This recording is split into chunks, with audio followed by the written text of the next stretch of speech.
pour nous, le vin se fait à la vigne. Il se fait pas en cave. Le c ce ce qu'on s'occupe à faire, avec Magali et Alex et Sergio qui travaillent ici, toute l'année, c'est d'avoir des raisins qui vont être les plus sains possibles et plus les plus en adéquation avec le climat et le terroir, d'un millésime. Et quand on arrive à faire ça, beh, aux vendanges, forcément, on va faire beaucoup de tri parce qu'il y a toujours des déchets. Il y a des raisins grillés, il y a des raisins qui sont attaqués par des insectes. Tous ces raisins-là, on va les sortir, ce qui fait que ce qu'on va mettre en cuve, ça va être que des raisins parfaitement sains. Et quand on a fait ça, bah, c'est vrai qu'après en cave, on travaille beaucoup moins. C'est plus un suivi, une dégustation très très régulière, et puis après beaucoup de patience. Parce qu'on va faire des élevages très longs pour stabiliser les vins naturellement, plutôt que d'apporter ou un petit peu de soufre, ou filtrer, ou on fait aucune intervention de ce style. Ce qu'on met en cuve, on le retrouvera en bouteille à la fin. Donc on s'occupe parce que ça se passe bien pendant ces périodes-là. Mais encore une fois, c'est du ressenti, c'est de la dégustation.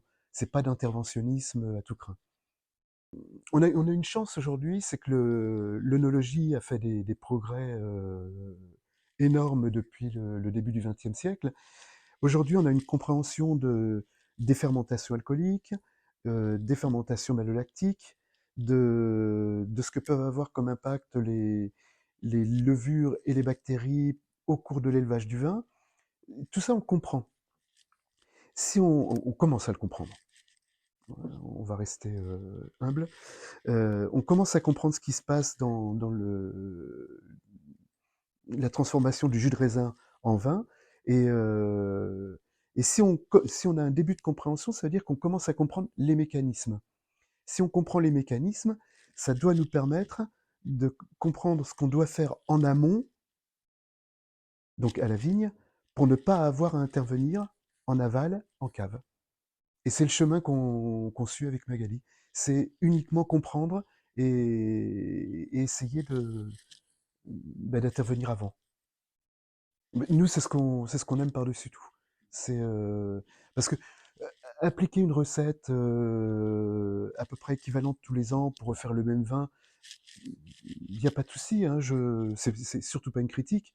Mais c'est pas ce qui nous intéresse. C'est nous, ce qu'on aime, c'est avoir un vin qui soit représentatif d'une année, d'un millésime. Et ça, bah, c'est vraiment chouette parce que du coup, on se dédouane de toutes les recettes possibles et inimaginables, et on va s'adapter depuis la taille, donc du moment où on remet le cep à zéro jusqu'au débourrement, à la mise en feuilles, la fleur, la fructification, la maturation. Et tout ça, ce sont des périodes qu'on va suivre, vu qu'on fait beaucoup d'interventions manuelles dans la vigne. Ben on est en observation quotidienne sur la vigne, sur le raisin, et ce qui fait que quand on arrive au vendange et qu'on rentre le raisin en cuve, ben on a déjà une belle connaissance du millésime. C'est théorique. Et après, il y a tout ce qu'on peut pas identifier de l'année, qu'on va découvrir sur les jus, sur la dégustation des vins, au fur et à mesure qui vont évoluer Chaque année, c'est une découverte. chaque année. Et ça, c'est ce qu'on aime. Mm. Alors après, on peut pas dire qu'on on tient pas compte de notre expérience, parce que ça nous apporte énormément d'informations, ça complète notre compréhension, mais c'est pas ça qui va nous guider dans l'analyse d'un nouveau millésime. Alors on va dire 4 types de rouges, et un blanc qu'on décline selon les années de façon différente. On peut faire de la macération, qui sera le cuvée.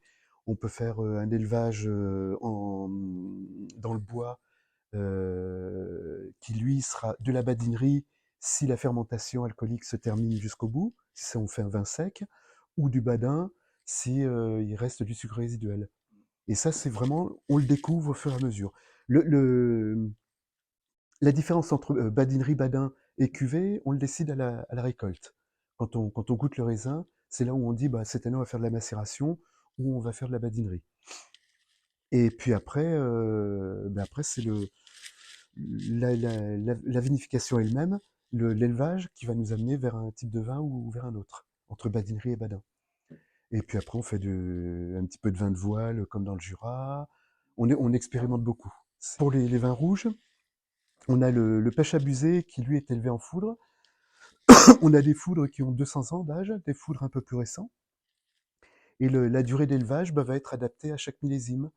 Quand on déguste les vins, tant qu'on n'a pas l'équilibre qui nous permet de dire bah, on aura le même vin d'une bouteille à l'autre, bah, on poursuit l'élevage. Et on peut arriver au totem qui sont des vins qu'on a élevés 14 ans dans des vieux foudres qui ont 200 ans d'âge, où là on gomme complètement le côté primaire qui provient du cépage et où on va exprimer que la relation homme, climat, terroir.